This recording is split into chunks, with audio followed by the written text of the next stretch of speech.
Hello traders, in this video we want to talk about Forex trading myths. All right, Forex trading myths.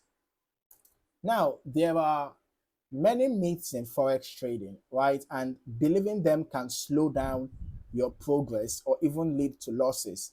So let us just quickly clear up some of the most common ones. The first myth is that trading is a quick way to get rich.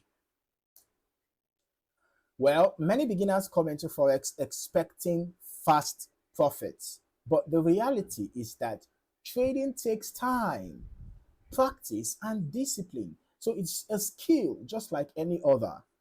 All right, it's not a get rich quick scheme. Okay, it's a process. All right, another common myth is that you need a very high win rate to succeed.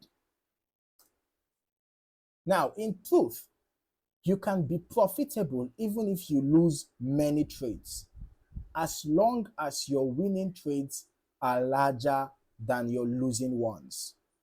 All right, just think about it. Imagine that you have a risk to reward ratio of 1 to 10. Let's just use this as an example. And then you lose 7 trades. In fact, 1 to 10 seems to be too much. Let's say 1 to 5.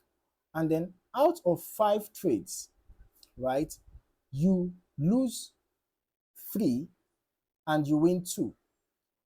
Losing 3, in fact, since your risk to reward is 1 to 5, let's assume that you lose 4 and you win 1. Now, those 4 that you lost, assuming that you are losing $1 per trade, it means you would have lost $4.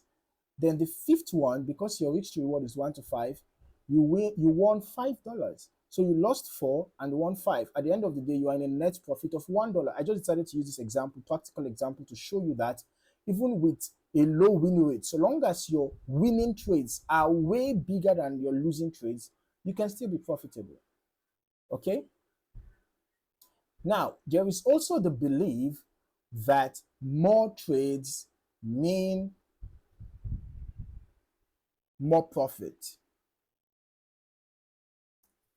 But overtrading often leads to poor decisions and unnecessary losses. Quality setups are more important than quantity. Okay? And then we talk about some traders who think that they need a complex strategy with many indicators. But in reality, simple strategies that you understand well are more effective. They are often more effective. And then lastly, many believe losses mean failure, right? But losses are part of trading. Okay, every trader experiences them. What matters is how you manage them. Okay, the key takeaway is focus on learning, discipline, and consistency, not shortcuts or unrealistic expectations. All right, so if you found any value in this video, don't forget to like, subscribe, and turn on your notifications so that you don't miss out on more valuable trading content. In the meantime, thank you for watching. See you in the next one.